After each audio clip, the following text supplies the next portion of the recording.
Hello and welcome to Not Fake News. Don't forget to share, subscribe, smash that like button. We got Judge Jeanine Pirro. She's talking with Jason Chaffetz and other guests. They start off talking about how de Blasio, after Trump went on stage and did an amazing America First speech at the G20, de Blasio flies up right behind him, literally goes on stage after Trump and tells everyone how Trump doesn't represent America and goes completely against him. I don't know about you, but I think we need to get our message out to de Blasio that he does not speak for us. And let him know we do not want him doing what he's doing. Joining me now is former congressman from Utah and current Fox News contributor Jason Chaffetz. Good evening. Do I still call you congressman? Oh, you can call me Jason. Call me whatever you want, Judge. No, I get it. It's good to have you on tonight, Jason, and welcome to the Fox family. All right. So, right now, what I'm concerned about is the message to law enforcement, what has happened in terms of the normalization of cop hatred. Well, look, there are a lot of reasons why Donald Trump became the president of the United States, and I think that the law enforcement component was a big part of it. President Trump went over to Europe and talked about putting America first, made in America, American exceptionalism. Then you have the mayor of New York City go over there and say that Donald Trump, as the president, doesn't represent the United States of America. I mean, that is so infuriating and so fundamentally totally wrong. It is an embarrassment to this country. I can't believe that the citizens of New York City put up with this guy in doing that. It just undercut the president, and it should never have ever happened. Well, you know what's interesting, Congressman, is the fact that, I'm calling you Congressman, that his press person said it is important that American leaders, I assume he's talking about de Blasio, confront head-on, locally and around the world, the damaging rhetoric and policy stances of the Trump administration. I mean, as if he thinks this guy should be on the world stage. And by the way, one of those popular newspapers in New York says, de Blasio, don't come back. Yeah, I saw that. The New York Post, I think they actually got it right. Look, you had a police officer assassinated. You have 500 plus new cadets coming into the system, and the mayor is running off to join a protest where you have literally these anarchists who are fighting and hitting and trying to cause damage to police officers who are just trying to create peace. And Donald Trump is over there as the president of the United States, supporting our NATO allies, talking about the need to fight ISIS, trying to squelch the uprising that's happening in North Korea. All of these things that America does believe in, and the New York mayor is over there leading the protests of those that are fighting the cops, causing more than 200 people, police officers in Germany, to have to go to the hospital. So what do we do about this? Well, you got to draw attention to it. It's infuriating. It's absolutely wrong. And you know what? It's not just a New York City issue. Even us out here in Utah, and I'm sure all across the country, are absolutely embarrassed by this mayor taking it onto himself, thinking he represents the United States of America. He does not represent the values of the United States of America.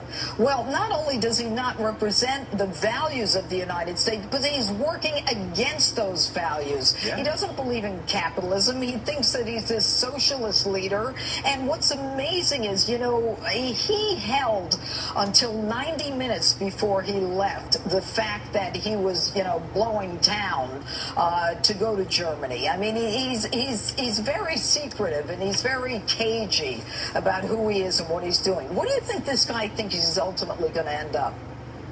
I don't know. I would love to know who paid for that trip. Where did he stay? I don't think he was sitting back in coach eating peanuts along the way.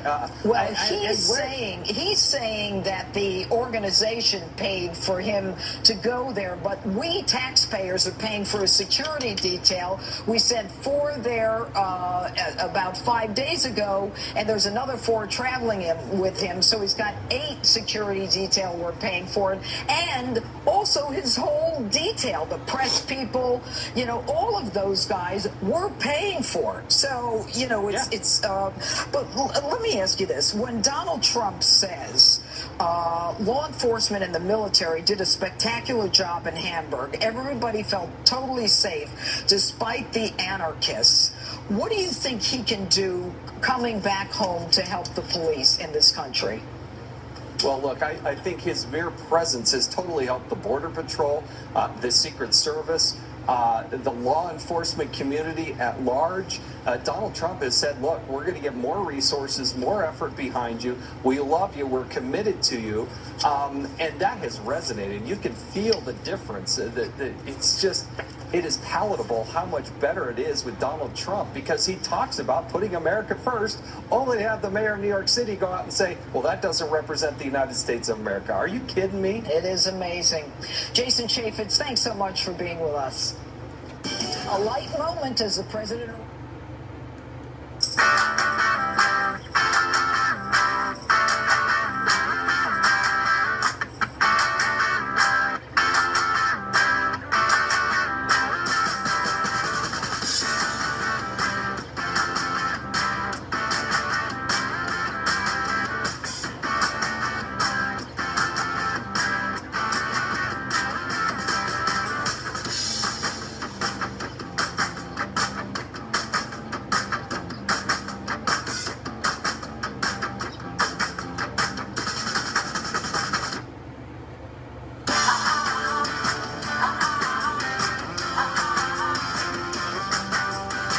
Look at that.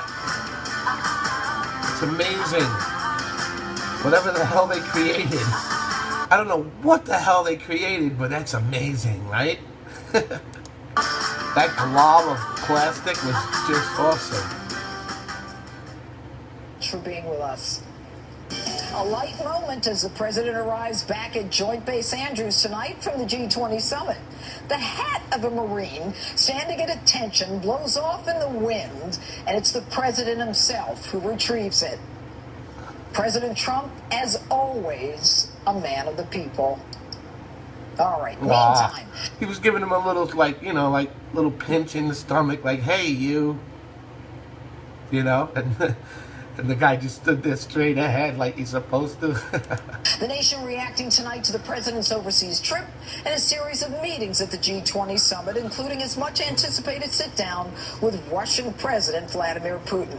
Joining me now to talk about all of it, political commentator Tomi Lahren. Tomi, thanks for joining us. Your first time on Justice. We're happy to have you here.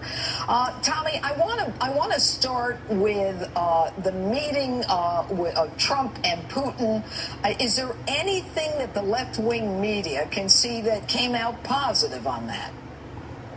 Well, of course not. They are too busy talking about body language, how long it lasted. And, I got to say this, what I find very disappointing from, the unloving and intolerant left is that though they seem to stand up for tolerance and for acceptance for the LGBT community, they seem to not have a problem with posting memes of President Trump and President Putin in a negative light. So that, first of all, is very disappointing. But, the leftist mainstream media, they could really care less about the positive advancements and the America First agenda and how positive this trip was. They're going to poke any hole that they can, and they, of course, chose this meeting to do it. All right, I want you to listen to something. This is Secretary of State Rex Tillerson talking about the meeting between Trump and Putin.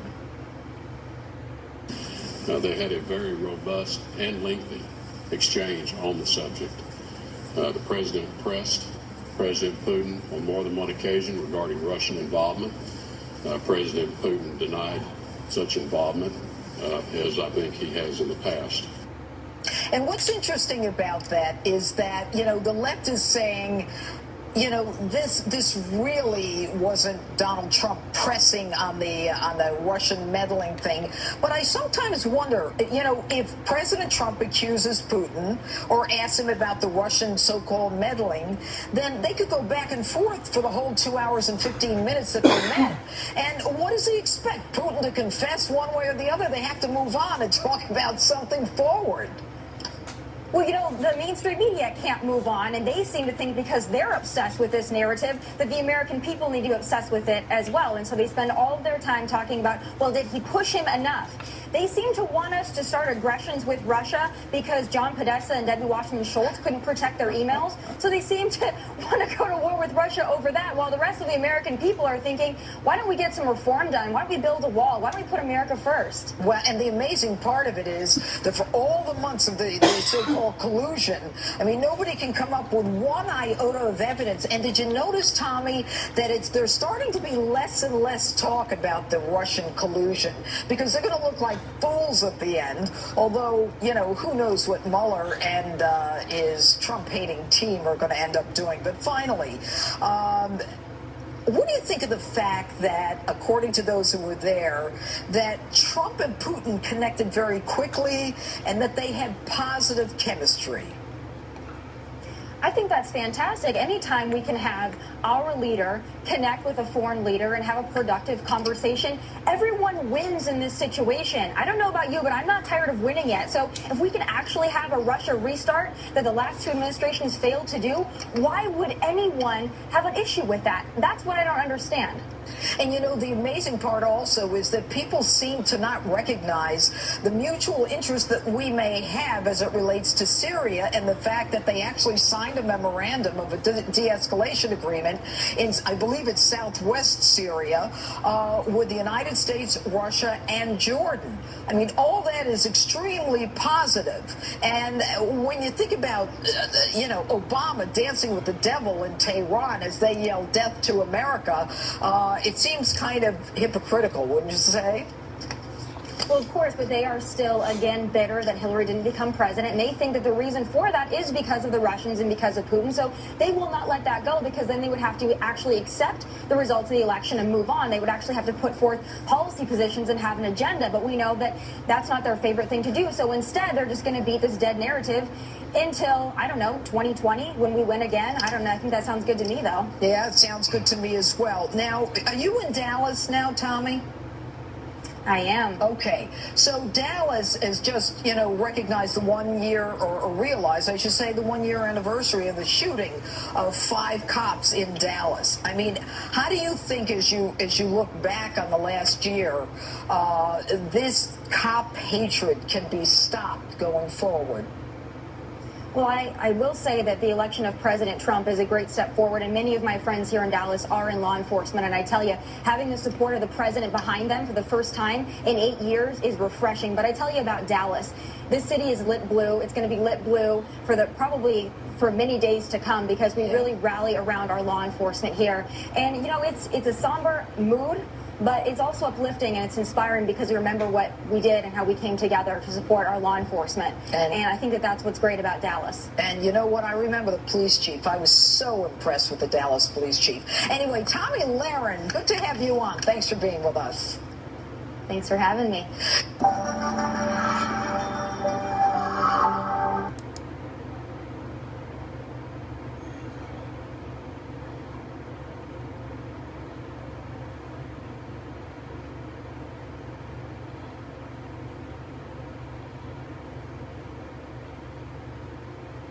I'm going to do that speech. I'm going to do Trump's speech at the G20. I did Putin's speech yesterday. I'm going to do Trump's speech now. So let's cut this one and get to it. Thanks, folks, for watching. I hope you enjoyed this episode of Not Fake News. Don't forget to share, subscribe, and smash that like button, like Hillary does blackberries. Yeah. When you subscribe, they made it doesn't really work if you just click subscribe. When you click subscribe, you have to hit the bell that's next to subscribe, then check the little check box for notifications. Then you're in. Then you're part of the resistance. then you've subscribed to Not Fake News.